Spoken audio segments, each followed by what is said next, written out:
Hello, সবাই কেমন আছেন? আশা করি সবাই খুব ভালো আছেন, সুন্দর আছেন, সুস্থ আছেন, হাসিখুশি আছেন। আমি শম্ভু মুখার্জি অশরীরী চ্যানেলে আপনাদের সঙ্গে। আজ শুক্রবার। চলুন, ঠান্ডাও খুব জমিয়ে পড়েছে। তবে একটা কথা বলি যে এই গত পরশু মানে আমার কাকিমা গত হয়েছেন, ছোট কাকিমা মারা গেছেন। যার বিয়েতে আমি বরযাত্রী গেছিলাম, তখন আমি ক্লাস 11 এর ছাত্র। আমরা তো যৌথ পরিবারের মানুষ, বুঝতেই পারছেন। তো ফলে হয় কি জানেন তো, মানে সেই এক হাঁড়িতে ভাত খাওয়া, সেই খুড়তুতো ভাইদের সাথে, আর তাকে আজকে কালকে দাহ করে আসলাম। তো এমনি মনটা খুব ভারাক্রান্ত, বুঝতে পেরেছেন? তো অসুস্থ চলছে। তো দেখি, তার মধ্যে তো আমাকে তো ঘটনা আপনাদের শোনাতে হবে। তা ঘটনা শোনাই, চলুন। আমি প্রথমে, কারণ অনেকে আশা করে বসে থাকেন, কেউ কেউ আমাকে জিজ্ঞাসা করেন যে বুধবার ঘটনা আসলো না কেন। তা আমি অত তো আর বলিনি। আমি বললাম যে আসবে না, আমি একদিনে পারবো না, মানে এতটা টানতে। ভালো করে শুনবো, তারপর তো বলবো। না শুনলে কি করে বলবো? তো চলুন, আমি আপনাদের ঘটনা আমি বলি। আজকে একটু ব্যাকগ্রাউন্ডটা আলাদা করে নিয়েছি, লাইটে খুব ডিস্টার্ব করে যাচ্ছে। বারবার দেখবেন লাইটটা অন্ধকার হয়ে যায় আর হয়ে যায়। তো আমি যার জন্য একটু মাপ চেয়ে নিচ্ছি যে আসলে আমাকে দেখার থেকেও বেশি ঘটনাটা শুনুন। কোনো স্টুডিও বা ইয়েতে আমার তো নেই, আর আমি সেভাবে ঘটনা বলিও না। তো যাই হোক, আমি প্রথম ঘটনায় যাই। দেখুন, প্রথম ঘটনাটা পাঠিয়েছে আমাকে চিরঞ্জিত। এই চিরঞ্জিত এর ঘটনা আমি আগে একবার একটা বলেছিলাম, দমদমের কোনো একটা কোয়ার্টারের ঘটনা আমি আপনাদের শুনেছি। তো এইবার যাই হোক, তো ওর যে চিরঞ্জিতের যে দিদি আছে, সে চিরঞ্জিতের থেকে 9 বছরের বড়। ঠিক আছে, ওর দিদি। তো যাই হোক, তোমার তো বিয়ে হয়েছে। তা চিরঞ্জিতের যে জামাইবাবু যিনি, তিনি একটা মাল্টি ন্যাশনাল কোম্পানিতে চাকরি করেন। বুঝলেন? মাল্টি ন্যাশনাল কোম্পানিতে চাকরি করেন। এবার মানে যে কোম্পানিটা আমি আপনাদের বলে দিই, আপনারা বুঝতে পারবেন। মানে মেডিসিনও তৈরি করে, চশমার চোখের যে লেন্স আছে তৈরি করে, বাচ্চাদের সমস্ত সব পাউডার ক্রিম থেকে শুরু করে সব কিছুই তারা তৈরি করে। বুঝতেই পারছেন আমি কোন কোম্পানির কথা বলছি। এবং উনি বর্তমানে বোধহয় এরিয়া সেলস ম্যানেজার। বুঝতে পেরেছেন তো, আমি যতটা জানি আর কি। তো যাই হোক, তো ওনারই অফিসেরই এক কলিগ, হুম যার নাম সুদীপাদি। তো চিরঞ্জিত বলছে, আমি তাকে চিনি, আমি দেখেছি, আমি দিদি বলে ডাকি, কোনো ব্যাপার না। তো ওনারা মানে 2019-এ, মানে করোনা প্যান্ডেমিকের আগে ওনাদের বিয়ে হয়। তো বিয়ের পরে আর সেরকম কোনো জায়গাতে যাওয়া হয়নি। তা যাননি বলে, তো 2021 পর্যন্ত ওই রকম ছিল। 2022-এ একটা প্ল্যান প্রোগ্রাম করে ওনারা দার্জিলিংয়ে বেড়াতে যান। ঠিক আছে? মানে অ্যাকচুয়ালি বিয়ে করার পরে হনিমুনেও যাননি কোথাও। বুঝতে পেরেছেন? কেন, মাল্টিনেশনাল কোম্পানিগুলোতে এমনি একটু চাপ থাকে। তারপরে করোনা প্যান্ডেমিক গেছে। 2021 পর্যন্ত ওটা লাস্টিং করেছিল। এবারে আমিও পুরী যেতে পারিনি। তো যাই হোক, ওনারা দার্জিলিং বেড়াতে গেছে। তো দার্জিলিংয়ে ওনারা কিন্তু একা যাননি। দার্জিলিংয়ে গেছেন ওনাদের সঙ্গে, মানে ওনাদের আরও কিছু রিলেটিভ আরও গেছেন, মানে হাজব্যান্ড ওয়াইফ গেছেন। চিরঞ্জীবের জামাইবাবুর ওই যে কলিগ আছে, ঠিক আছে, ওই সুদীপাদির, তিনি, তার হাজব্যান্ড, তারপর তাদের আরও আত্মীয় স্বজন, মোট কথা একটা ওই ধরুন 11 থেকে 12 জনের একটা টিম, তারা গেছে। এইবারে তারা গিয়ে আহ, উঠেছে কোথায় আমি বলি, সকালবেলাতে রওনা হয়েছিল মানে শিলিগুড়ি থেকে। এবারে ওখানে তো 11টা 12টার মধ্যে পৌঁছে গেছে। তা পৌঁছে গিয়ে ওখানে ওদের হোটেল টোটেল বুক করা ছিল না। কারণ যে টাইমটাতে গেছে, মে মাস, সম্ভবত মে জুন মাস, মানে পাওয়া যায়, গেলেই হোটেল পাওয়া যায়। কোনো, সেটা একটা কোনো বড় ব্যাপার না। তো যাই হোক, তো ওরা যে একটা হোটেলটা নিয়েছে, এই হোটেলটা সম্পর্কে আমি আপনাদের একটু বলি। আপনারা জানেন যে আমি কোনো হোটেলের নাম নিই না, ঠিক আছে? তো দেখুন, এই হোটেলটা আপনারা যারা দার্জিলিংয়ে গেছেন, মেলে এদিক ওদিক সেদিক ঘুরে বেরিয়েছে, তারা বুঝতেই পারবেন। ক্যাভেন্ডার্স লেখা আছে, ক্যাভেন্ডার্স। ওই ক্যাভেন্ডার্সের পাশ থেকে আপনি গেলেও হোটেলটা পড়ে। ওইখানেই কোনো একটা গাছের নাম দিয়ে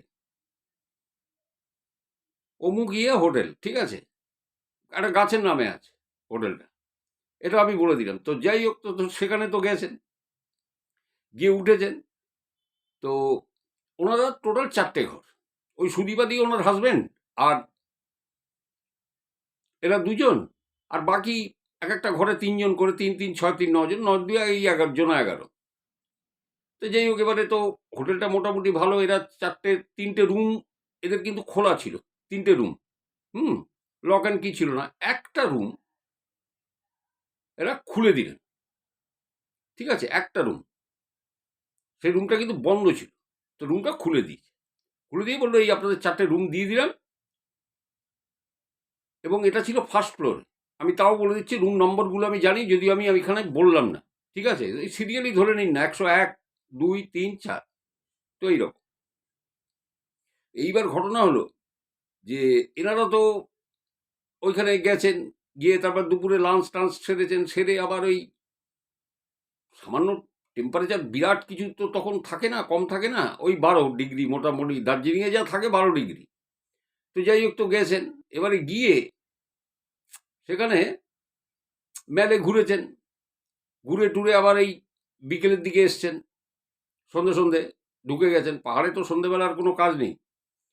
হোটেলে ঢুকে স্ন্যাক্স, গল্প গুজব, আড্ডা, রাতের বেলায় ভালো খাবার টাবার দিয়েছে, হুম, হোটেল দিকে আর কি, মানে চিকেন টিকেন যা যা অর্ডার করেছিলেন, খেয়ে দিয়ে এনারা গল্প জমিয়েছেন।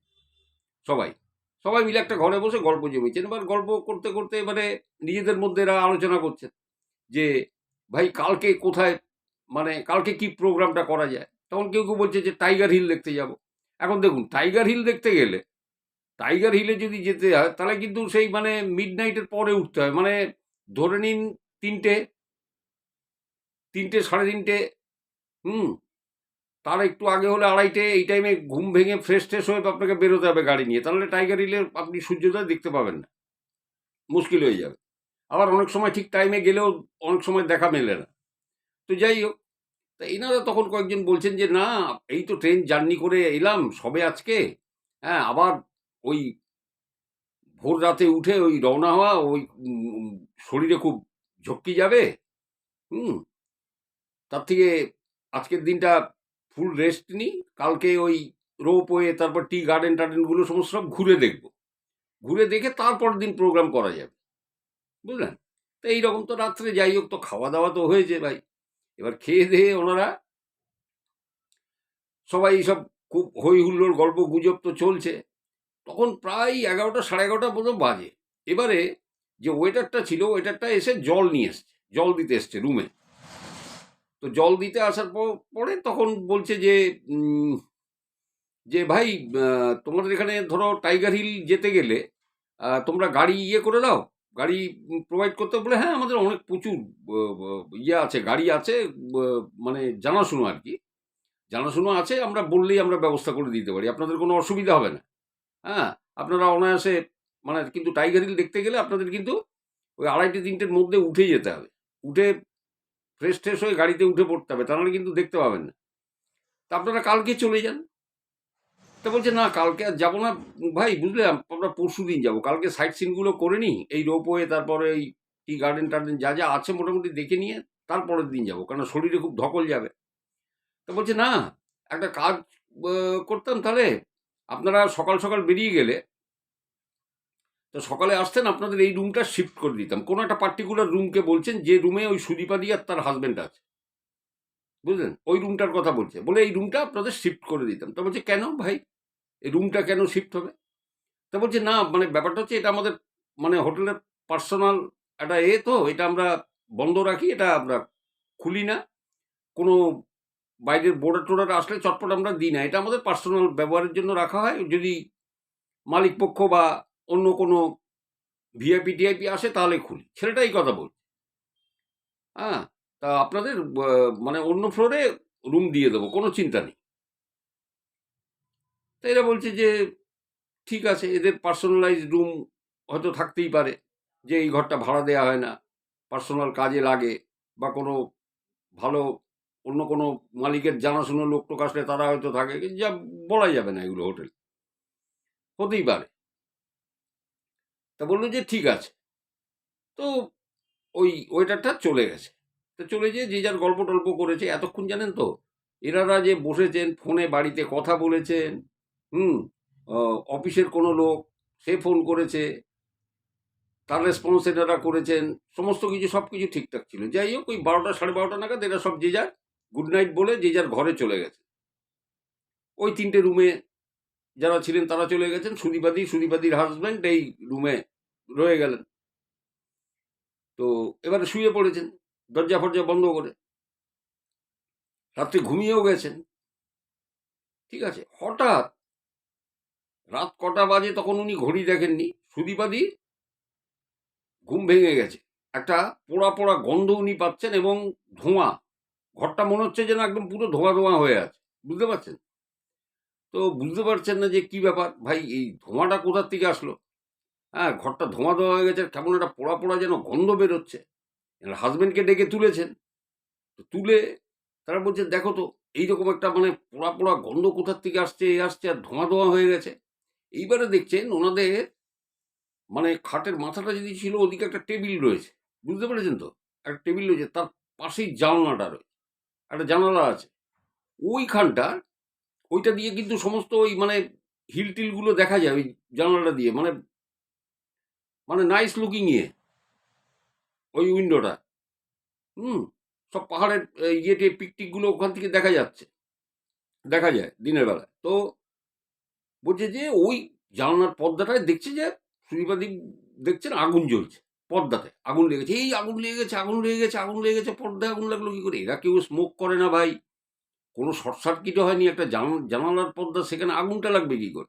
এরা তাড়াতাড়ি করে সে বাথরুমে, অ্যাটাচ বাথ আছে, সে বাথরুমে ঢুকতে গেছে। আরে ভাই, সে বাথরুমের লকটা খুলেছে, আমি তো লকটা খুলে বাথরুমে ঢুকবো, তো লকটা তো আমি খুলেছি, বাথরুমের দরজা খুলতে পারছে না। মনে হচ্ছে ভিতর দিক দিয়ে কেউ ঠেসে ধরে রেখেছে দরজাটাকে। আমার কথাটা বুঝতে পারলেন? ভিতর দিক দিয়ে মনে হচ্ছে কেউ প্রেস করে রেখেছে, খুলতে পারছে না। কিছুক্ষণ যুদ্ধ করার পরে সেই বাথরুমের দরজা যখন খুললো, তখন বালতিতে সেই জল এনে ওই ঠান্ডার মধ্যে, তবুও যাই হোক বলি আমি, মে মাস খুব একটা বেশি ঠান্ডা না, ওই 12 ডিগ্রি সেলসিয়াস থাকে, রাত্রের দিকে হয়তো একটু কমে। তো এসে ওই পর্দায় জল ঢেলেই পর্দা তো নিভিয়েছেন, নিভিয়ে এইবারে ঘর তো ধোঁয়া ধোঁয়া হয়ে গেছে। ঠিক আছে, ফ্রন্ট ডোর খুলতে যাচ্ছেন, সিটকিনিটা খুলেছেন, লকটা খুলেছেন, খুলে দরজাটা টানছেন, দরজা খুলছে না। এটা কিরকম আশ্চর্য ব্যাপার বলুন? আরে ভাই, ফ্রন্ট ডোর থেকে আমি বেরোবো, আমার একটা বিপদ হয়েছে, আমি দরজা তো টেনে খুলতে পারছি না। মানে তখন ওই চিৎকার করছেন। হ্যাঁ, কিন্তু পাশের রুমে তো সে চিৎকার যাচ্ছে না, ওনাদের যে আরো মানে লোকজন গেছিল, আত্মীয় স্বজন আছে, তাদের কাছে তো এটা পৌঁছচ্ছে না। ওনারা ঘরের মধ্যে দাপাদাপি করছেন, সে আগুন তো নিভিয়েছেন কোনো রকম। এইবার যখন আর দরজাটা খুলছে না কিছুতে, কিন্তু ওই দরজার নিচু দিয়ে যে একটুখানি ফাঁকা থাকে, ওখান থেকে ওরা লক্ষ্য করছেন যে ওই লবিতে, ঠিক আছে, ওখানে আলো পড়ে আছে, ওই করিডোরটায় আলোটা রয়েছে এবং কেউ একজন ওখান থেকে পায়চারি করছে। এটা কিন্তু ওনারা পরিষ্কার দেখেছিলেন, পায়চারি করছে। এবার এনারা চিৎকার করছেন, কেউ শুনতে পাচ্ছে না, না মানে সেই ওয়েটার ফোয়েটার কেউ নেই। তখন এরা ফোন করছেন পাশের রুমে, এনাদের যে আত্মীয় স্বজন গেছিল, যাদের তার তো ফোন নাম্বার রয়েছে, ফোন করছেন। ও মা, ফোনে টাওয়ার নেই। মানে 12:30 নাগাদ যেখানে মানে ফুল টাওয়ার, এনারা বাড়ির লোকের সাথে কথা বলছেন, এ কথা বলছেন, আর এখান থেকে এইটুকু পাশের ঘরে টাওয়ার নেই, টাওয়ার পাচ্ছেন না। চিন্তা করে দেখুন, চিন্তা করে দেখুন, টাওয়ার নেই।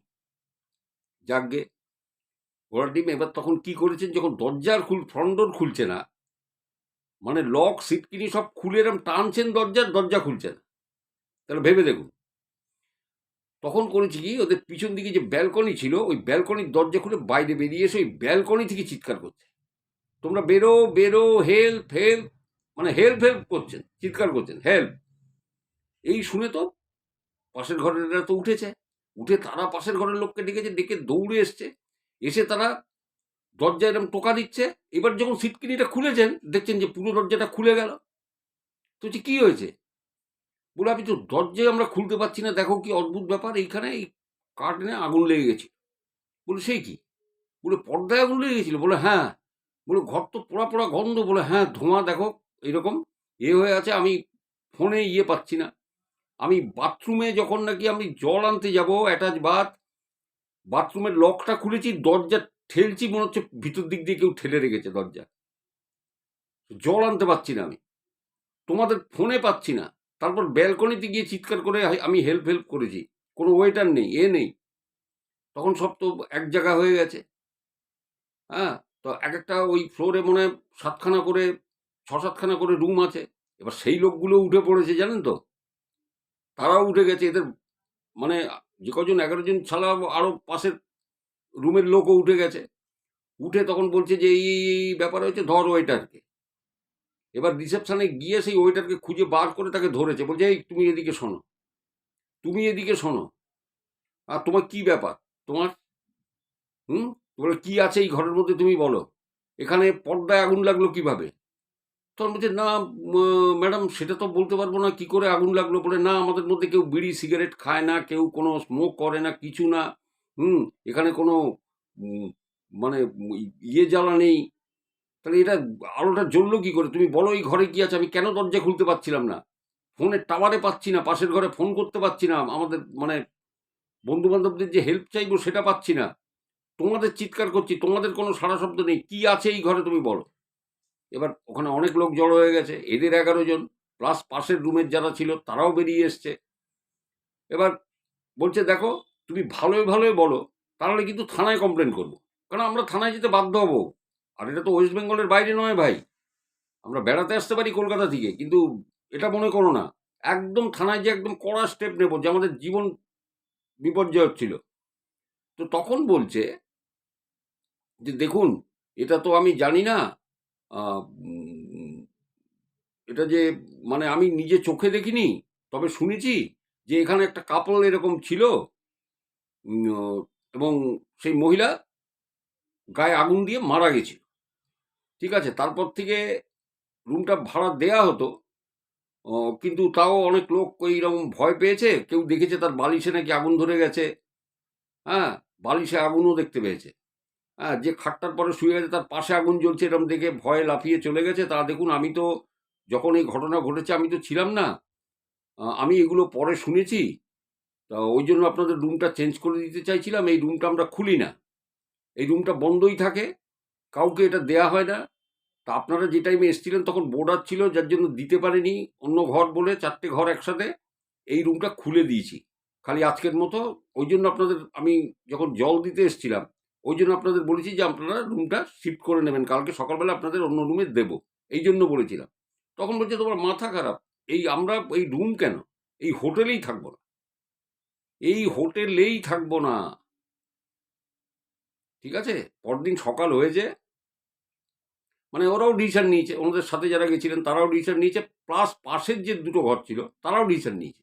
বলছে না, আমরাও থাকবো না, আমরাও থাকবো না। বলে আমাদেরও আনকেনি ফিলিং হয়েছে। এটা কিন্তু ফার্স্ট ফ্লোরে, আমি কিন্তু রুম নাম্বার সব সব জানি, কিন্তু আমি বললাম না। কি দরকার ভাই, আমি হোটেলটা আপনারা সবাই দেখেছেন, সবাই, কিন্তু বেশ নাম করা হোটেল আছে ওটা। ঠিক আছে, একটা গাছের নাম দিয়ে ক্যাভেন্টার্সের পাশ দিয়ে গেলে বাঁ দিকেই পড়বে। এরা ওখান থেকে পরদিন মানে সব মালপত্র সমস্ত নিয়ে ওখান থেকে বেরিয়ে আসে, এবং বেরিয়ে এসে মেলের ডান দিকে একটা হোটেলে এরা ছিল, এবং বহাল তবিয়াতে ছিল, দারুণ এনজয় করেছে। বাকি দিনগুলো কোনো অসুবিধা হয়নি, কিচ্ছু হয়নি, খুব সুন্দরভাবে কাটিয়ে এসেছিলেন। এখন প্রশ্নটা হলো যে দেখুন, আমি পুরীর পরে দার্জিলিংয়ের পরে এর আগেও আমি বলেছি একজনের ঘটনা, তার নাম লিপিকা সেনগুপ্ত। আমি তার লিপিকা সিস্টারের ঘটনাও বলেছি, কি হয়েছিল স্বামী স্ত্রী দুজনে গিয়ে একটা হোটেলে, এবং ওনার বন্ধুরই হোটেল, ওই লিপিকা সিস্টার স্বামীর হোটেল, মানে স্বামীর বন্ধু, ওই ইয়েতে কার্শিয়াংয়ে একই ইংলিশ মিডিয়াম স্কুলে পড়াশুনো করেছেন, উনি ভালো গোর্খা ভাষা জানেন। তা সেই দেখবেন এখানে ভিডিওটা আছে। তা দেখুন, ওই মেলের পাশ থেকে ওই হোটেলটা আপনারা গেলে অনেকেই দেখেছেন, হয়তো অনেকে কমেন্ট সেকশনে নামও করতে পারেন, জানি না, তবে আমার পক্ষে নামটা বলা সম্ভব না। আমি আপনাদের বললাম, ঘটনা আপনাদের কেমন লাগলো আপনারা জানাবেন। কারণ ওইখানে ছেলেটা হঠাৎ রাত্রিবেলা 11:30টার সময় বলছে আপনাদের রুমটা পাল্টে দেবো, আজকে সকালবেলা আপনারা ইয়েতে চলে যান, টাইগার হিলে চলে যান, এখন তো 12:30টা বাজে, সবাই গল্প টল্প করছেন, উঠে যান। হ্যাঁ, কিছুক্ষণ একটু ঘুমিয়ে নিয়ে তারপরে উঠে টাইগার হিলে চলে যান, ততক্ষণ আমরা উপরের রুমটা খালি হয়ে যাবে, আমরা অন্য রুমে আপনাদের শিফট করে দেবো। কেন পার্টিকুলার রুমটা ভাই তুমি শিফট করবে? তুমি বলো তো। তুমি সব জানো, অথচ কিছু জানো না। ঠিক এরকম ভাব দেখাচ্ছে। দেখুন কিছু কিছু হোটেলে গিয়ে এরকম হয়। একটা এইরকম একটা সিচুয়েশনের মধ্যে পড়তে হয়। অনেকে আমাকে জিজ্ঞাসা করেন, শম্ভুদা এই হোটেলে যাবো, কেউ বলে যেটু পুরীতে যাচ্ছি এই হোটেলে যাচ্ছি। আমি না না ভাই, কোনো ভয় নেই, এসব ভয় নিয়ে যেও না। এগুলো সবসময় হয় না, কচিত কদাচিৎ কারো ভাগ্যে এরকম জোটে বা এরকম ধরনের ঘটনা হয়। হ্যাঁ, তো সব ক্ষেত্রে ভয় করা উচিত না, তাহলে বেড়াবার আনন্দটা কিন্তু মাটি হয়ে যাবে। চলুন আমি পরের ঘটনায় চলে যাই।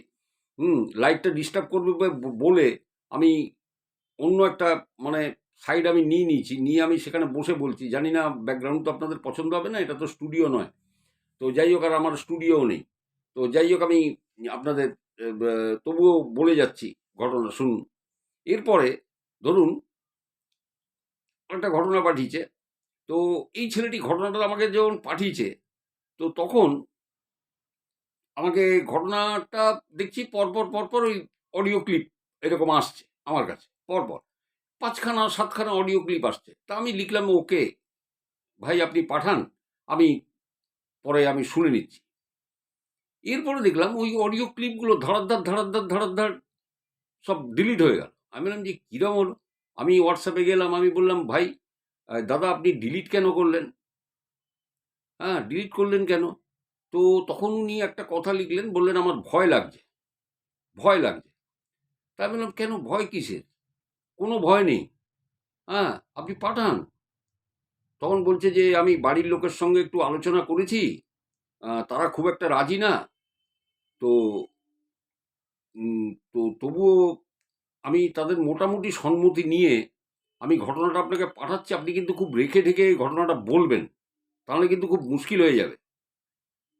ঠিক আছে? এটা একটা মহামেডান ইয়ে মানে কমিউনিটির ব্যাপার, আমি বলি আপনাদের। তো আমি সেহেতু আপনাদের ঠিক সেইভাবেই একটু রেখে ঢেকেই বলবো। ঘটনাটা কিন্তু বর্ধমানে, আমি ওটা চেঞ্জ করলাম না, কিন্তু জায়গাটা আমি কিন্তু বলবো না আপনাদের কোন জায়গাটা। তাহলে কিন্তু মুশকিল আছে। মানে যে ভাই পাঠিয়েছে তার তো মুশকিল আছেই, কারণ তার খুব ক্লোজের আমি পরিষ্কার বুঝতে পেরেছি। সে দুঃসম্পর্ক বা অনেক দূরের সম্পর্ক এই বলে সে কিন্তু ঘটনাটা আমাকে বলে দিয়েছে। এবং এটা যে তার খানিকটা পারিবারিক ব্যাপার আমি সেটাও বুঝে গেছি। যদিও সব আলাদা আলাদা থাকে, কিন্তু আমি দেখুন আজকে 10 বছর 11 বছর গল্প বলছি, আমি বুঝতে পারবো না? আমি কিন্তু বুঝে গেছি খুবই ক্লোজেরও। তার শুনুন, ঘটনাটা শুনুন কি হয়েছে। ও বলছে যে আমার দাদু, এটা 2007 সালের ঘটনা, 207, বলে আমার দাদু হাওড়ার একটা কারখানাতে কাজ করত। ঠিক আছে, হাওড়ার একটা কারখানাতে কাজ করত। এটা কিন্তু মুসলিম কমিউনিটির ব্যাপার, আমি বলে দিচ্ছি, মুসলিমেরা। তো খুব দক্ষ কারিগর ছিল, যে কারখানাতে কাজ খুব দক্ষ, যার জন্য বহু বছর কাজ করার সুবাদে মালিকের সঙ্গে খুব একটা বেশ ভালো সম্পর্ক ছিল এর দাদু, খুব ভালো সম্পর্ক। তো 2007 সালে আহ, মুসলিমদের কোনো একটা পরব ছিল। এবার পরবটা কি আপনারা জানেন, আমি আর বলবো না, কারণ ও আমাকে বলেনি পরবটা কি। এবার পরব আপনি জানেন তো, আছে ঈদ, বকরি ঈদ, তারপর শবে বরাত হয়, ফতেয়া দোয়াজদাম হয়, জানি না আমি কোন পরব। তবে পরবটা যে বড় পরব ছিল এটা আমি বেশ বুঝতে পেরেছি। এবং ওই পরব উপলক্ষে ওরা দাদু একদিন আগে মানে ছুটি নিয়ে বর্ধমানে আসবেন, বুঝতে পেরেছেন? তো ওনার কাছে বেশ কিছু মাল সামগ্রী ছিল, মানে 2 থলে একদম মানে ভর্তি বড় বড় থলে। উনি হাওড়া স্টেশনে এসে বসে আছেন এবং ওইখানেই ওনার স্ট্রোক হয়ে যায়। ওনার পাশে যে যাত্রী বা কেউ যদি বসেও থাকে তারাও টের পায়নি যে এই ভদ্রলোক স্ট্রোকে অলরেডি ডেড। মানে কিরম জানেন, এই যে আমি যেমন বসে আছি এইরকম চোখ বুজে এরকম এই বেঞ্চে বসে আছে, বুঝতে পারলেন? ব্যাগের মধ্যে অনেক সমানপত্র ছিল, কি ছিল আমি জানি না। হতে পারে বকরিদ, কোনো মুরগি থাকতে পারে, কিছু থাকতে পারে, অত হতে পারে এমনি সেমাই টেমাই থাকতে পারে, আমি জানি না কি ছিল, কারণ ভাই আমাকে বলেনি, কারণ জিনিসটা অত্যন্ত গোপনীয় ব্যাপার। তো এইবার হয়েছে কি, তার আশেপাশে কেউ তো হয়তো বেঞ্চে এসে বসেছিল, সেও টের পায়নি যেই লোকটা এরকম হার্ট অ্যাটাক হচ্ছে ভিতরে ভিতরে, কি করে বুঝবে? এটা কোনো মানুষেরই পক্ষে বোঝা সম্ভব না। ওইখানে স্ট্রোক করে না, ওইখানে উনি সোজাসুজি এরকম বসে আছেন, জানেন তো, হেলেননি দোলেননি, স্ট্যান্ড স্টিল। এবার না, সকাল গড়িয়ে দুপুর হয়েছে, দুপুর গড়িয়ে বিকেল হয়েছে, সন্ধে হয়েছে, এই রেলওয়ে প্রোটেকশন ফোর্স আরপিএফ এর এরা তো থাকে, এরা অনেকক্ষণ ধরে খেয়াল করছে যে এই ভদ্রলোক ওখানে বসে আছে চোখ বুঝে। তা তখন নিজেরাই আলোচনা করছে, বললো কোনো পরিচিত টরিচিত আসবে বোধ হয়, ওই জন্য সকাল থেকে ওয়েট করছে। অনেক সময় কোনো কোনো ট্রেন থাকে না, 10 ঘন্টা 12 ঘন্টা 15 ঘন্টা লেট রান করে, এক্সপ্রেস ট্রেন বা কোনো ট্রেন, যাই হোক, হয়তো তাদের কারোর জন্য ওয়েট করছে, ওই জন্য হয়তো বসে আছে। এরা অতটা গা করেনি। আরে ভাই, সে তো রাত গড়িয়ে পরদিন সকালবেলায় ওই আরপিএফ এর মধ্যে কেউ ছিল যারা দেখেছে এই ভদ্রলোককে, সে দেখছে ওই লোকটা তখনও বসে আছে ওই চেয়ারে, ওই বেঞ্চে গায়ে নিয়ে এরম এরম ঠেস দিয়ে এরম বসা, একইভাবে বসা। বলে একটা লোক একইভাবে বসতে পারে কি করে ভাই? সে কাল থেকে দেখছি একই রকম। হ্যাঁ, রাত্রিরে কি করেছে জানি না, সে একইভাবে বসেছে। এবার এরা কাছে গেছে, কাছে গিয়ে ওনাকে ডেকেছে। তা ডাকাতে কোনো সাড়া শব্দ পায়নি। যখন পায়নি তখন ঠেলা দিয়েছে, গায়ে ধাক্কা দিয়ে ডাকতে গেছে। আর ধাক্কা দিয়ে ডাকতে গেছে, টাক করে বেঞ্চের পাশে গড়িয়ে গেছে, গড়িয়ে পড়ে গেছে। তখন তো হইচই পড়ে গেল, এইরকম এইরকম হয়েছে, এ তো ডেড হয়ে গেছে, তো মারা গেছে, এ তো মনে হয় স্ট্রোক করেছিল, তাহলে তো কালকেই মারা গেছে। হ্যাঁ, আমরা জিনিসটা বুঝতে পারিনি, এরকম ভাবে চোখ বুঝে বসে আছে, আমরা পেয়েছি কারোর জন্য। এরা আরপিএফ এরম করছে। এবার ধীরে ধীরে না, দেখুন, হাজারে হাজারে লাখো লাখো লোক ওই সমস্ত মানে মেল এক্সপ্রেস লোকাল ট্রেনের লোক যাতায়াত করছে হাওড়া স্টেশন থেকে।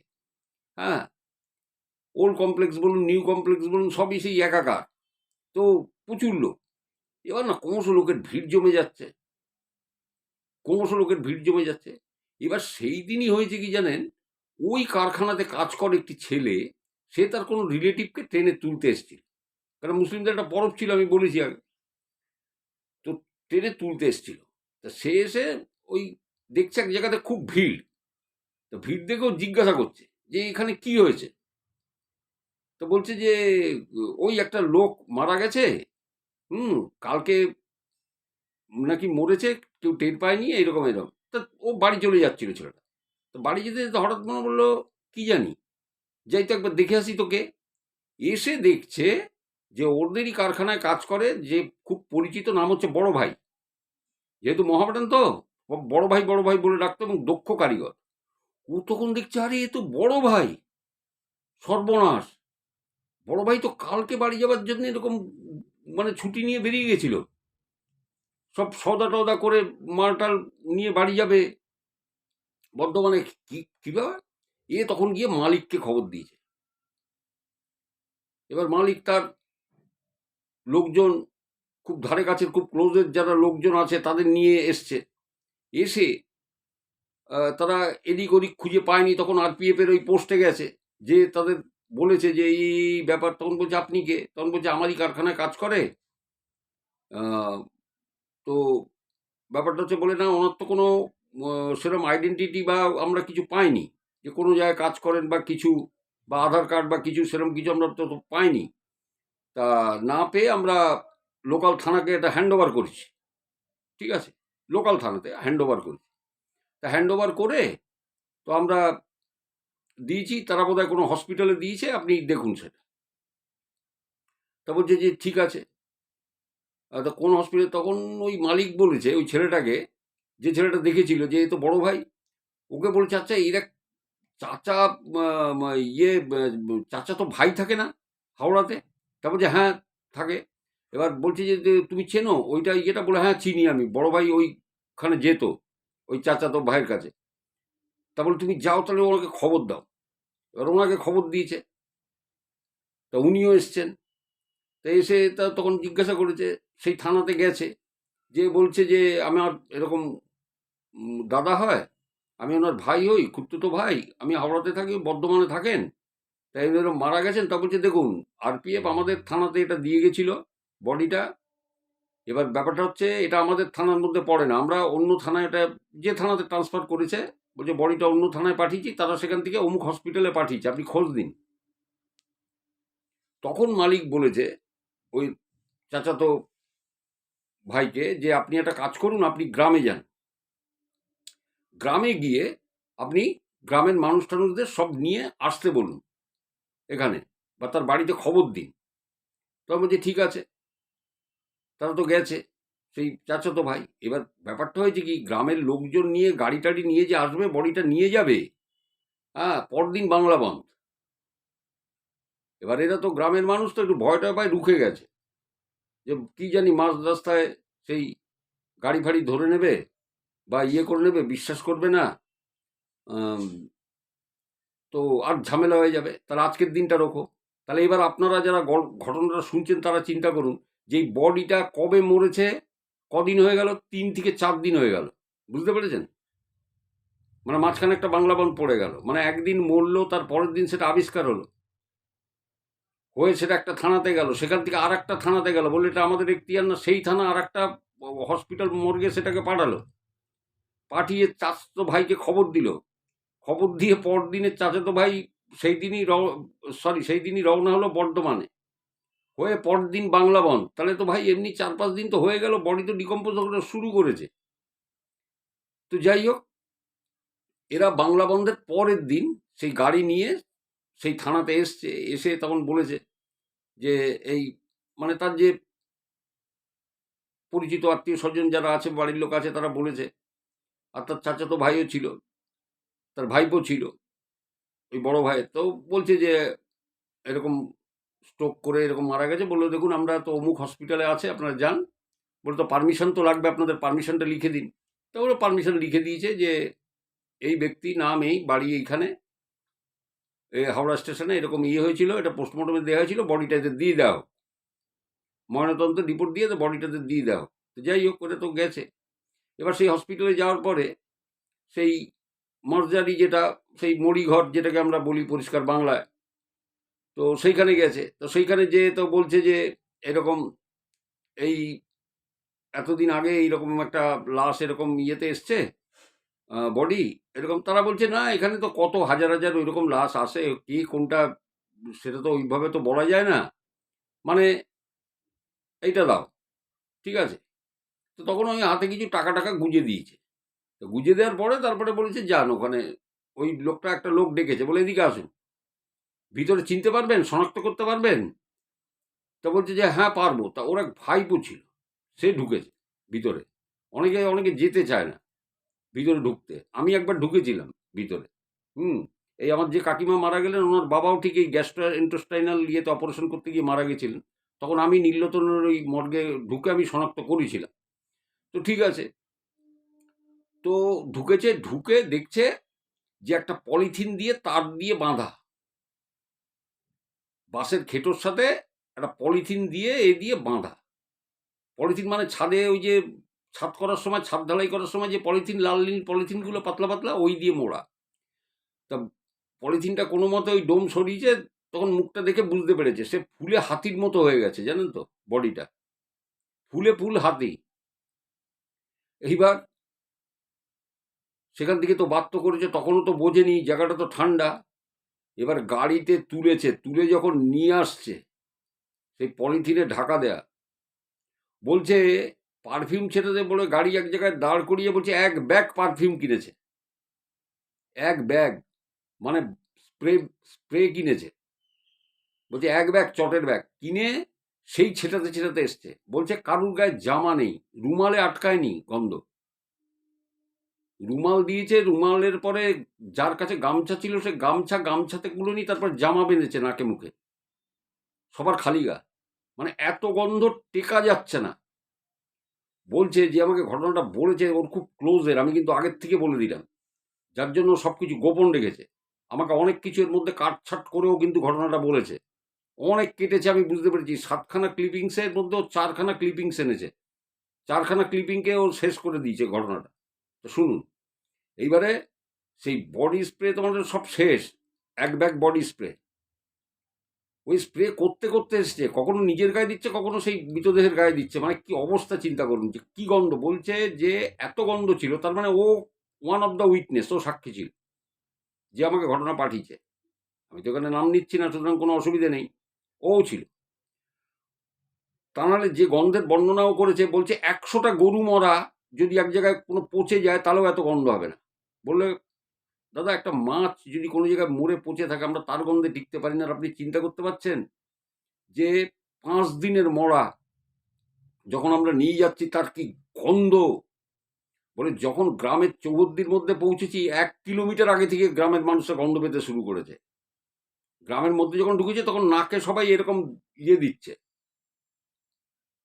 কাপড় বেঁধে। ওর মধ্যে 2-1 জন বমি করে ফেলেছে, যারা আনতে গেছিল। এইবারে সেখানে তো দেখুন, প্রত্যেকটা জিনিসের একটা রিচুয়াল আছে। এই রিচুয়ালগুলো কি কি? আমাদের হিন্দু ধর্মে একটা রিচুয়াল আছে যে শ্মশানে নিয়ে গিয়ে তাকে 3বার জল এরম মাথা থেকে পা পর্যন্ত এরম কোষ করে, ও তো বেশি জল দিতে নেই, এরম কোষ করে জল নিয়ে 3বার এরম করে, মানে ওটা স্নান করানোর। তারপরে ওই চন্দন কাঠের গুঁড়ো, ওটা কি কাঠ আদৌ জানি না, ওইটা 3বার এরকম মাথা থেকে পা পর্যন্ত দেয়। তারপরে এই পিণ্ড, সেটা তো আজকাল রান্না করে না, একটু পাতকাঠি দিয়ে গরম করে কড়া তিল মেখে এইরকম বুড়ো আঙুলের এরকম মুখের সাহায্যে 3বার মুখে ছোঁয়ায়, 3বার মুখে এরকম জল ছোঁয়ায়, তারপরে মুখাগ্নি।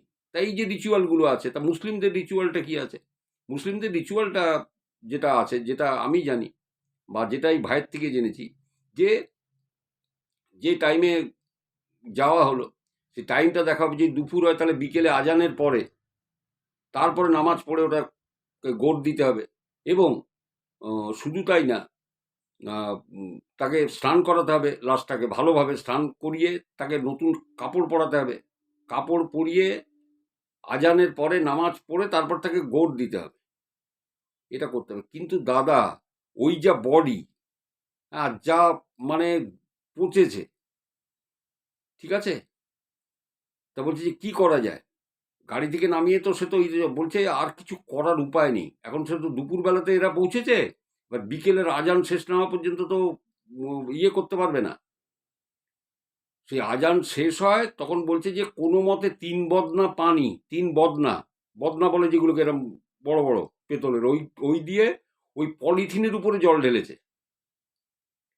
আর সেই পলিথিনে জল ঢেলেছে, তার যা দুর্গন্ধ, বলছে সেইগুলোকে আবার কোদাল দিয়ে কেটে কেটে একটা গর্তের মধ্যে সেই জল ঢুকিয়ে মাটি চাপা দেওয়া হয়েছে, সেই জল, মানে এত দুর্গন্ধ। তারপরে সেটাকে ওই পলিথিন শুদ্ধ ওই অবস্থায় মাটি চাপা দিয়ে দেওয়া হয়েছে। দিয়ে দেখুন, মানে ওর ভাইপো একবার সাহস করেছিল, ওনার এক ভাইপো, স্নান করানোর জন্য যে পলিথিনটা সরাবে, সে বমি করে ওখানে অজ্ঞান হয়ে গেছিল ওই মাঠের মধ্যে। তাকে তখন মাথায় জল ফল দিয়ে তাকে ঠিক করা হয়। মানে তার মানে কতখানি দুর্গন্ধ আর কি বিভৎস হয়ে গেছিল মুখটা, বুঝতে পেরেছেন? সে ফুলে টুলে এমন অবস্থা হয়েছে। তো যাই হোক, কবর তো দিয়ে দেওয়া হয়ে, এবার দেখুন সন্ধে সন্ধে ঘনিয়ে আসছে, যে যার বাড়ি চলে গেছে। আর জায়গাটা কিরম জানো তো, একটা উন্মুক্ত প্রান্তরের মতো, এই চারপাশ থেকে বাড়িগুলো আছে। 50 ফুট 50 মিটার 100 মিটার দূরে দূরে দূরে দূরে সব বাড়ি, মানে গ্রামের যেরকম হয়। আমি জায়গাটার নামটা আমি নিচ্ছি না, সরি, নেওয়া যাবে না, খুব মুশকিলের ব্যাপার, চাপের ব্যাপার। এই ছেলেটি চাপ খাবে, বলছে কোনো মতে যেন কেউ বুঝতে না পারে, কারণ তার বউ আছে, তার মেয়ে আছে, তার জামাই আছে, ঠিক আছে, তার ভাইপো টাইপোরাও আছে। এও কে আমি ঠিক জানি না, কিন্তু কিন্তু এ কিন্তু যে আমাকে পাঠিয়েছে সে খুব ক্লোজের, আমি এটা পরিষ্কার বুঝতে পেরে গেছি, খুব ক্লোজের, তাদের পারিবারিকই ব্যাপার, কিন্তু সব আলাদা আলাদা থাকে। যাই হোক, এই ঘটনাটা তো হয়েছে। এইবারে শুনুন, প্রথম দিনে ঠিক 3 দিনের মাথায় শুনুন, এনার আর এক ভাইপো, সে ছাদের পরে শুয়েছে, গরমের দিন ছাদে শুয়েছে। ছাদের পরে শুয়ে সে ঘুমিয়ে গেছে। হঠাৎ মাঝরাত্রে কুকুরের চিৎকারের ঘুম ভেঙেছে, আর একটা তীব্র পচা গন্ধ, সেই পচা গন্ধ নাকে আসছে। তো আরে কি হলো রে ভাই, পচা গন্ধ এই নাকে আসছে, এরকম একটা পচা বিশ্রী গন্ধ। তখন ও উঠেছে, উঠে উকি মেরে দেখতে গেছে, দেখছে যে ওই মূর্তি ওই রকম বিভৎস চেহারা হাঁটতে হাঁটতে আসছে আর কাশছে, হাঁটতে হাঁটতে আসছে, আর তার পিছনে কুকুর। ওই রকম চিৎকার, আর গন্ধে টেকা যাচ্ছে না। ও ওই দেখে ওখানে ছাদের পরেই পড়ে গেছে। ওর যখন সকালে জ্ঞান ফিরেছে, ও জানেন তো নিজেদের সবই চাচা ভাইপো হ্যানা ত্যানা সব পাশাপাশি, ও কিছু বলেনি, নিজের চোখকেও বিশ্বাস করতে পারছে না। ও জ্ঞান হারিয়েছে, ওর নিজের জ্ঞান এসছে। ও বলছে আমি নিজের গায়ে চিমটি কেটে দেখেছি, যে আমি ভুল দেখছি না, আমি দেখছি। এরপরে হয়েছে কি জানেন, এর থেকে প্রায় তাই আর কিছু কাউকে কিছু বলেনি ওই ছেলেটা, এরই ভাইপো। এরপরে হয়েছে কি, এর ঠিক 100 মিটার দূরে, মানে গোটা 10 বাড়ি পরে একটা বাড়ি আছে, সেই বাড়ির লোকটা উঠেছে। রাত বিরেতে ওঠে, হ্যাঁ, প্রস্রাব প্রস্রাব করতে পারে, উঠেছে, উঠে ওই রকম দেখছে, ওই রকম ঘেউ ঘেউ ঘেউ ঘেউ ঘেউ ঘেউ এরকম চিৎকার, আর ওই তীব্র পচা গন্ধ। এ পাঁচিলের ফুটোর মধ্যে দিয়ে দেখছে, পাঁচিলের ফাঁকা রয়েছে, পাঁচিলটা ফাঁকার মধ্যে দিয়ে দেখছে ওই মূর্তি হাঁটতে হাঁটতে আসছে, এসে আর কাশছে, আর ওই বিকল পচা গন্ধ, আর এসে ওই রোয়াকের পরে বসে গেল। এই দেখে ঘরে দৌড়, এর পেচ্ছাপ পেচ্ছাপ মাথায় উঠে গেছে, হ্যাঁ, এর পেচ্ছাপ করা মাথায়। এ ঘরে ঢুকে সোজা, মানে সে ওর বহুকে ধরে ফেলেছে, ধরে ফেলে বলছে জানো এই এই এই ব্যাপার। তোর বলছি এটা তো বলতে হবে। তা পরদিন তাদের বাড়িতে গিয়ে এ বলেছে এই লোকটা, যে এই ব্যাপার হয়েছে, কিন্তু আমি কিন্তু এরকম দেখেছি। তো তখন তার বাড়ির লোকেরা বলছে হ্যাঁ, আমাদের বাড়ির ব্যাপার, আমরা কিছু পাই না, পাড়া প্রতিবেশীরাই সব দেখছে, অমুক করছে তমুক করছে। ঠিক তারা আপত্তি তুলেছে, বুঝলেন, তারা আপত্তি তুলেছে। এইবার দেখুন, সব তো মানে কখন কি, এই যে বিশ্বাস যে করতে চায় না, যে হ্যাঁ সব পাড়া প্রতিবেশীরা দেখছে। এবার যে তার যে ভাইপো একটা আছে, সে যে মর্গে তাকে আনতে গেছিল, মর্গে গেছিল, সে আনতে, সে শনাক্ত করতে গেছিল, সেই ভাইপো একদিনকে উঠে সে দেখছে ওই রকম বিকট তীব্র পচা গন্ধ, আর ওই কাশতে কাশতে ওই রকম করে আসছে, হেঁটে হেঁটে আসছে। ও দেখে যে দৌড়ে ঘরে ঢুকেছে, ও বিয়ে শাদী করেছে। এবার যে বউকে বলছে যে নিজেদের বাড়ির ব্যাপার, এরকম তো বলাও যায় না, আমি তো নিজের চোখে দেখেছি। তখন বউ বলেছে যে দেখো এটা তো করো, আর ওই গন্ধটা সবাই পেত, কিন্তু কিরম জানেন তো, একটা ডিসিপ্লিন, মানে পাড়ার মধ্যে এরকম একটা, মানে গ্রামের মধ্যে এরকম একটা হচ্ছে, কি কাকে কি বলবো, কাকে কি বলবো, মানে ঠিক এইরকম একটা ব্যাপার, ঠিক এইরকম একটা মানে ব্যাপারে দাঁড়িয়ে গেল। এইবারে ওই পাড়ায় কিছুদিন বাদে একটা বিয়ে ছিল, বুঝতে পেরেছেন, একটা বিয়ে ছিল। সেই বিয়েতে একটা, মানে অন্য পাড়া থেকে তার দাওয়াত ছিল, সে এসছে। এবার বিয়ে ভাঙতে ভাঙতে তো অনেকখানি দেরি হয়ে গেছে, হ্যাঁ, খাওয়া দাওয়া শেষ করে গল্প গুজব করে সেই 12টা নাগাদ ছেলেটা ফিরছে। ছেলেটা ফিরছে, বেশ শেরওয়ানি টেরওয়ানি পরে এসেছিল, এবার ফিরছে। এবার ও না জানতো যে এই গ্রামটা এরকম এরকম ব্যাপার একটু আছে, একটা গন্ধ বেরোয়, তীব্র গন্ধ বেরোয়, এরকম একটা আছে, এটা জানতো। হ্যাঁ, এই একটা ভয় আছে, এটা জানতো, কিন্তু ওর তো পাত্তা নেই। ও গুনগুন করে গান গাইতে গাইতে ওই মাঠ থেকে হাঁটতে হাঁটতে হাঁটতে হাঁটতে যাচ্ছে। হুম কিছুটা দূরে গেলে নদীর বাঁধ, বাঁধের ওই পাড় দিয়ে হেঁটে অন্য পাড়াতে ওর যে বাড়ি সেখানে যাবে। আরে ভাই, ও তো হাঁটতে হাঁটতে যাচ্ছে, তো যেতে যেতে ও দেখছে পিছনে কুকুরের চিৎকার, আর ওই পচা গন্ধ ভেসে আসছে। আর পচা গন্ধ যাহা তো ভেসে আসছে, ও দেখছে যে ওই লোকটা ওর দিকে এগিয়ে আসছে। সে কি বিকট দেখতে, চোখ দিয়ে মনে হয় যেন লাল টুনি বাল্বের মতো আগুন জ্বলছে, আর ওই তীব্র পচা গন্ধ। ও করছে কি জানেন, ওই নদী বাঁধের উপরে উঠে ওই ওখান দিয়ে যাবে, তো যখন ওর দিকে আসছে তখন ও ওই নদী বাঁধের উপর থেকে গাবার মধ্যে ঝাঁপ দিয়েছে। গাবা মানে বালির মধ্যে ঝাঁপ দিয়েছে, মানে যদি বালি না থেকে অন্য কিছু থাকতো কিন্তু ওখানেই শেষ ছেলেটি। এবার ওই গাবার মধ্যে পড়েছে বলে, মানে বালিতে পড়েছে বলে কিছু হয়নি, মুসলিম ভাষায় আমি বললাম গাবার মধ্যে পড়েছে, তো বালির মধ্যে পড়েছে বলে কিছু হয়নি। এবারে সেখান থেকে দৌড়ে ওই নদীটুকু পার হয়েছে, পার হয়ে ওপারে গেছে। ওপারে গিয়ে আর কিছু জানে না, অজ্ঞান। সকালবেলা যারা মেছুড়ে আছে জেলে টেলে আছে, তারা দেখতে পেয়েছে। এখন নদীর এপার ওপার সবই জানাশোনা, তারা দেখে একে তুলেছে, তুলে সুস্থ টুস্থ করেছে। বলে কি হয়েছিল, বলে এরম এরম ব্যাপার। ও করেছি কি যায়নি, সোজাও সেই মানে মুসলিম ওঝা গুনিন যারা আছে তাদের কাছে গেছে। তাদের কাছে গিয়ে তাদের তো বলেছে যে এই ব্যাপার ভাই। তখন বলছে এই আমাদের কাজ না, এটা শুনেছি এই ঘটনাটা, এই সাংঘাতিক ঘটনা, এই আমাদের কাজ না, বড় ওস্তাদদের কাজ, তাদের কাছে যাও। সে বড় ওস্তাদদের কাজ তো, তারপরে যাই হোক সেই বড় ওস্তাদদের কাছে তো সেরকম তো গেছে। তো যাওয়ার পরে এইবারে বড় ওস্তাদরা তারা বলছে গ্রামে এসছে তো পাড়াটাতে ঢুকে তারপরে বলছে এরকম গন্ধ বেরোয় তো। বলে কখনো কখনো দিনের বেলায় বেরোয়। বলে হ্যাঁ। বলো দিনে রাতে যখনই বেরো, ওই যখনই গন্ধটা পায় তখনইও আসে। ঠিক আছে, দেখো ব্যাপারটা হয়েছে, ওরা বোঝালো, বললো যে দেখো কি হয়েছে ব্যাপারটা। বলছে প্রথমত ওইকে পাক শাক করে কবর দেওয়া হয়নি, একটা মার্জারিতেও ছিল, সেখানে অন্য বেয়ারিশ মরাও ছিল, তা অনেক স্পিরিটের সাথে বা জিনের সাথেও ছিল, আমরা যেটাকে আত্মা বলি, বেয়ারিশ লাশ ফাশ এরকম ছিল, তাদের মধ্যেও পড়েছিল। এবং আজানের পরে তাকে না কোনো নিয়ম কানুন মেনে, মানে এত পচা গন্ধ যে তোমরা তাকে ঠিকমতো পাক শাক করে কবরও দিতে পারোনি। এটা তোমাদের কোনো দোষ না, এটা কেউ পারত না, অত পচা গন্ধ। আর বীভৎস চেহারা হয়ে গেছিল তার, মুখটুক ফুলে একটা হাতির মতো, ওই দৃশ্য দেখা যাচ্ছিল না। তা যার জন্য এই জিনিসটা হচ্ছে, তা ঠিক আছে এই গ্রামটাকে মানে এই পাড়াটাকে বাঁধতে হবে টোটাল।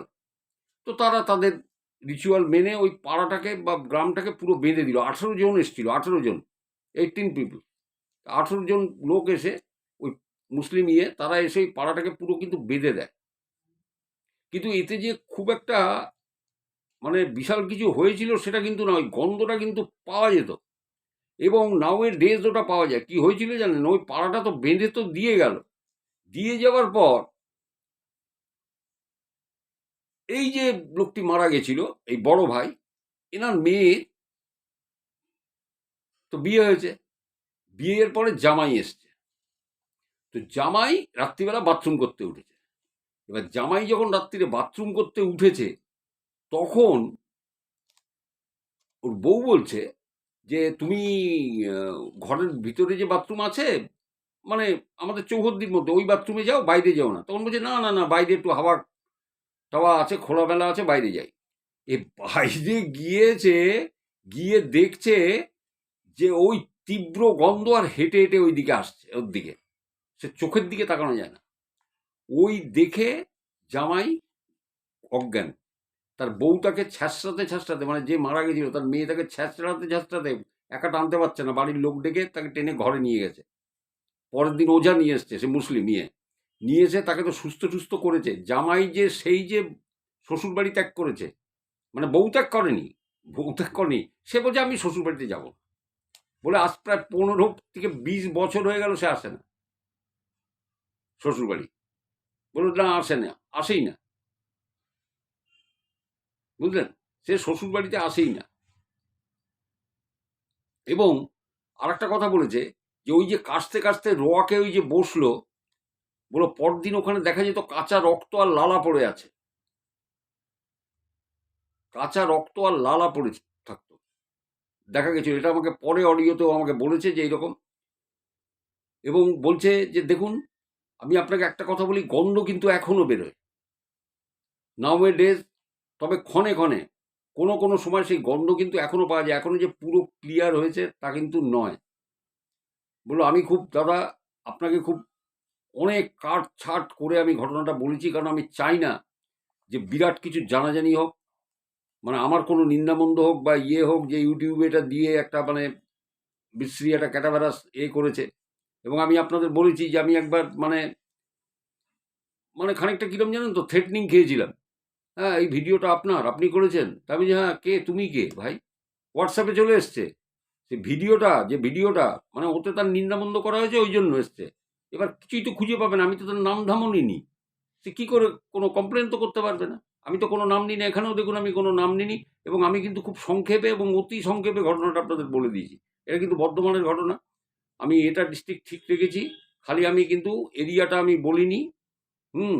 আর এই ভাইয়ের নামও আমি কিন্তু বলিনি, তবে মোহামেডান ফ্যামিলির ব্যাপার।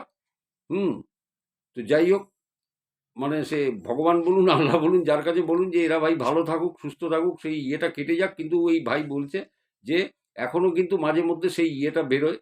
তা আমি আপনাকে বললাম, দাদা আপনি কিন্তু একটু রেখে ঢেকে বলবেন। বলছে, পরে বলছে আমাদেরই তো ক্লোজের ইয়ে, একটা পারিবারিক ব্যাপার, বোঝেন তো?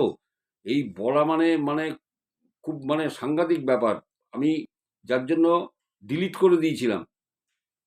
এবং আপনাকে যে বলছি না ঘটনাটা, এখনো আমার ভয় লাগছে। ও যখন এই ঘটনাটা আমাকে বলছে বলে আমি আপনাকে যে অডিও করছি না, এখন আমার রীতিমতো ভয় লাগছে। মানে এখনো এত সিটিয়ে থাকে এই ভয়টা। তা আমি আপনাদের ঘটনাটা বললাম, আপনাদের কেমন লাগলো আপনারা জানাবেন। দেখুন আমি আ একদম মাটির ভিতর থেকে তুলে আনি।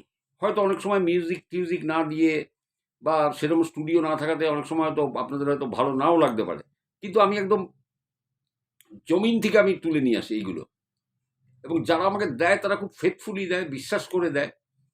আ কারণ জানে যে এই লোকটা সঠিকভাবে সব বলে দেবে, কোনটা বাদ দিতে হবে, কোনটা ছাড়তে হবে। এই লোকটা কিন্তু সব জানে। যে কোনটা বলতে হবে, কোনটা বলতে হবে না। আর যেক্ষেত্রে আমার কোনো অসুবিধা হয় সেটা আমি সবসময় তাকে জিজ্ঞাসা করে নিই যে, "আপনার নামটা বলা যাবে তো?" কেউ বলেন, "হ্যাঁ, অবশ্যই আপনি বলতে পারেন।" আবার কেউ সত্যি কথা, এটা তো YouTube তো বলা যায় না। সবকিছু না খুলে মেলে বলা যায় না। তাহলে তো আমি তো হোটেলের নামটাই নিয়ে নিতাম দার্জিলিংয়ে। এবং দার্জিলিং হোটেলটা আছে বালতবিয়াতে আছে। আপনারা যান যারা তারা জানবেন। হ্যাঁ, দেখি কমেন্টে কে কি লেখেন আমি জানি না। তবে আমি বলব না হ্যাঁ বা না, আমি কোনো উত্তর দেব না। কারণ না হলে উত্তর দেব, হ্যাঁ হলেও আমি উত্তর দেব না। কারণ ওই হোটেলটা খুব প্রমিনেন্ট হোটেল ভাই। এবং আছে বহলতবিয়াতে আছে। হোটেলটা কিন্তু এরকম হয়েছিল। আমার দার্জিলিং এর পরে যেমন আরো ঘটনা আছে। পুরীর পরে আছে। তো ঠিক আছে। সবাই খুব ভালো থাকুন, সুস্থ থাকুন, অশরীরী চ্যানেলের সঙ্গে থাকুন। কেমন লাগলো কমেন্ট সেকশনে জানাবেন। আর আপনাদের কাছে যদি কোনো ঘটনা থাকে আমার হোয়াটসঅ্যাপ নম্বরে চলে আসুন। ডেসক্রিপশন বক্সে দেয়া আছে, যেখানে লেখা আছে মা, ঠাকুমা, দাদু, দিদা সব অতীত। ঠিক ওই জায়গাটা একটু প্রেস করুন। দেখুন আমার হোয়াটসঅ্যাপ নম্বরটা নিচে দেয়া আছে। ওই নম্বরে এসে একটা হাই লিখবেন। কেউ চেপে রাখবেন না ঘটনা। আপনাদের কাছে একটা অনুরোধ, ঘটনা কেউ চেপে রাখবেন না। হ্যাঁ? আর মিথ্যে ঘটনা আমাকে বলার দরকার নেই। কারণ আমি চাই না কেউ কোনো ভুয়ো বা ফেক ঘটনা আমাকে পাঠাক। মন গড়া। অবশ্য আমি জানি যে মন গড়া ওইভাবে হয় না। তাহলে আমি এত বছর ধরে গল্প বলছি, আমিই বানাতে পারতাম। তা ওইসব আমি করি না। যখন ঘটনা আসে আমি তখনই আপনাদের বলি। ঠিক আছে? এর মধ্যে যা ঘটনা আছে, আরো অনেকের ঘটনা আছে, আমি সব বলব। হুম? তো সাথে থাকুন, পাশে থাকুন, চ্যানেলটা সাবস্ক্রাইব করে। সবাই খুব ভালো থাকুন। নমস্কার। আমার তো এখন এই ১০ দিন পর্যন্ত ওই মানে চলবে, ওষুধ চলবে। ওই ১৭ তারিখে আছে। ওই ১৬ তারিখে ঘাট কাজ আছে। হ্যাঁ? সেদিন একদম দাড়ি, নখ-টখ এগুলো সব কাটতে হবে। ওইজন্য আজকে একটু দূরে বসেছি। পাকা দাড়ি রবীন্দ্রনাথের মতো হয়ে যাবে। তো আম সেইদিন ঘাট কাজ হবে। তার পরের দিন শ্রাদ্ধ, অর্থাৎ শুক্রবার পড়ে গেছে। হ্যাঁ? শ্রাদ্ধের দিনটা শুক্রবার। আমি তো বলতে পারব না। আমাকে সেই বলতে গেলে আবার সেই সোমবারে আমাকে ঘটনা বলতে হবে। যদি দেখি এর মধ্যে আমি পারি, আজকে তো ওই শুক্রবার হলো, হ্যাঁ? রবি, সোমবার আ বা বুধবারের মধ্যে যদি পারি আমি আবার বলে দেবো। হয় সোমবার নয় বুধবার আবার আসবো আপনাদের নতুন ঘটনা শোনাতে। তো সাথে থাকুন, পাশে থাকুন। তারপরের শুক্রবারটা আর পারব না। তারপরের থেকে আবার পারব। খালি শুক্রবারটা বাদ যাবে। এর মধ্যে বুধ বা শুক্র আমি আবার চলে আসবো। ঠিক আছে? এই সোমবার, শুক্র। আ সোমবার, বুধবার, সরি শুক্র বলছি। সোমবার, আজকে শুক্রবার, সোমবার বা বুধবার। সোম না হলে বুধে বলে দেবো ঘটনা।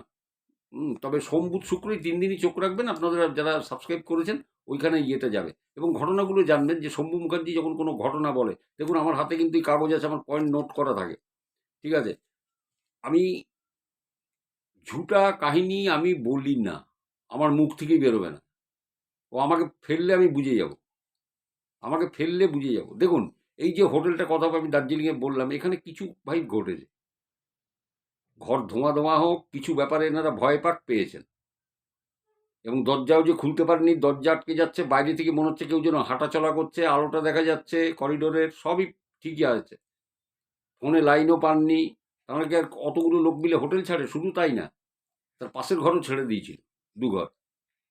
একটা ফ্লোরে ৭ খানা করে বোধহয় ঘর ছিল ওখানে। তো যাই হোক, ভালো থাকুন, সুস্থ থাকুন। হুম?